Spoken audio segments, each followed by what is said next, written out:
আমরা এতদিন ধরে ভেবেছি যখন কারোর হাত বা পা কেটে ফেলা হয় তখন আমাদের মস্তিষ্ক নিজেকে নতুনভাবে সাজিয়ে ফেলে, মানে হারানো অঙ্গের জায়গায় মস্তিষ্ক নতুনভাবে কাজ শুরু করে। কিন্তু সাম্প্রতিক এক গবেষণা বলছে আসলে আমাদের মস্তিষ্ক তা করে না, এবং এর ফলে বদলে যেতে পারে চিকিৎসা বিজ্ঞানের এক বড় অধ্যায়, ফ্যান্টম লিম্ব পেন বা অদৃশ্য অঙ্গের ব্যথা। চলুন আজকের ভিডিওতে আমরা এই রহস্য উন্মোচন করি। আমাদের মস্তিষ্কের একটি বিশেষ অংশ হল সোম্যাটোসেন্সরি কর্টেক্স। এখানেই আমাদের শরীরের সেন্সরি সিগন্যাল যেমন স্পর্শ, তাপমাত্রা বা ব্যথা প্রসেস হয়।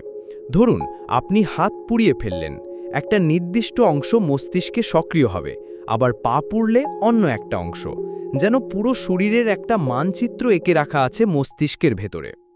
আগের গবেষণাগুলো বলতো অ্যাম্পিউটেশনের পর মস্তিষ্ক নিজেকে রিঅর্গানাইজ করে। একটা বিখ্যাত গবেষণায় দেখা গিয়েছিল যখন বানরের হাতের নার্ভ কেটে ফেলা হয় তখন তাদের মস্তিষ্কের সেই অংশে মুখে স্পর্শ দিলে রিঅ্যাকশন দেখা যায়। বিজ্ঞানীরা বলেছিলেন হাতের জন্য বরাদ্দ এলাকা আস্তে আস্তে মুখে চলে গেছে।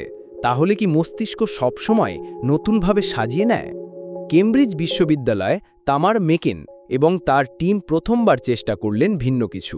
তারা ৩ জন রোগীর ব্রেন স্ক্যান করলেন অ্যাম্পিউটেশনের আগে। তখন তাদের বলা হলো ঠোঁট নাড়াতে এবং আঙুল নাড়াতে। অ্যাম্পিউটেশনের ৩ মাস ও ৬ মাস পর আবার স্ক্যান করা হলো। তখন তাদের বলা হলো হারানো আঙুলগুলো নাড়ানোর চেষ্টা করতে। ফলাফল একেবারে হুবহু একই সিগন্যাল। মস্তিষ্কে কোনো পরিবর্তন হয়নি। এমনকি ১৮ মাস ও ৫ বছর পরেও যখন চেক করা হলো তখনও কোনো পার্থক্য ধরা পড়েনি। এখানেই শেষ নয়, তারা এআই মডেলকে ট্রেন করলেন যেন স্ক্যান দেখে বুঝতে পারে কোন আঙুল নাড়ানো হচ্ছে। অ্যাম্পিউটেশনের পরও এআই ঠিকঠাক চিনতে পেরেছে, অর্থাৎ মস্তিষ্ক এখনও মনে রাখছে প্রতিটি আঙুল কোথায় ছিল। ফ্যান্টম লিম্ব পেন মানে হারানো হাত পায়ের ব্যথা অনুভব করা এখনও লাখো মানুষকে কষ্ট দেয়। আগে ধারণা ছিল মস্তিষ্ক নতুনভাবে সাজাতে গিয়ে ভুল সিগন্যাল পাঠায়, তাই এই ব্যথা হয়।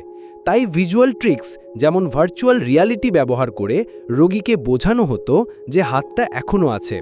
কিন্তু এই গবেষণা বলছে মস্তিষ্ক আসলে রিঅর্গানাইজ করে না। তাই ভিআর-এর ফল অনেক সময় প্লেসিবো এফেক্ট ছাড়া আর কিচ্ছু নয়।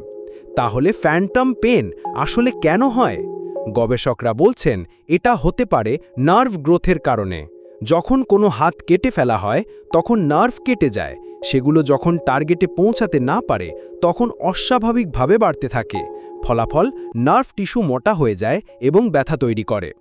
তাই এখন বিজ্ঞানীরা বলছেন অ্যাম্পিউটেশনের সময় যদি নতুন টিস্যুতে নার্ভ গ্রাফট করা যায় তবে ফ্যান্টম লিম্ব পেন অনেকাংশে প্রতিরোধ করা সম্ভব। আমাদের মস্তিষ্ককে আমরা এতদিন ভেবেছি অসাধারণভাবে নমনীয়, যেন যে কোনো সময় নিজেকে নতুনভাবে গড়ে নিতে পারে। কিন্তু এই গবেষণা প্রমাণ করেছে সত্যিটা অনেক ভিন্ন। এখন ফ্যান্টম লিম্ব পেন চিকিৎসার পুরো কৌশল নতুনভাবে ভাবতে হবে, কারণ যখন ভিত্তি ভ্রান্ত তখন সমাধানও ভ্রান্ত। তাহলে প্রশ্ন হলো, এই নতুন আবিষ্কার কি আমাদের ভবিষ্যৎ চিকিৎসায় বিপ্লব ঘটাবে?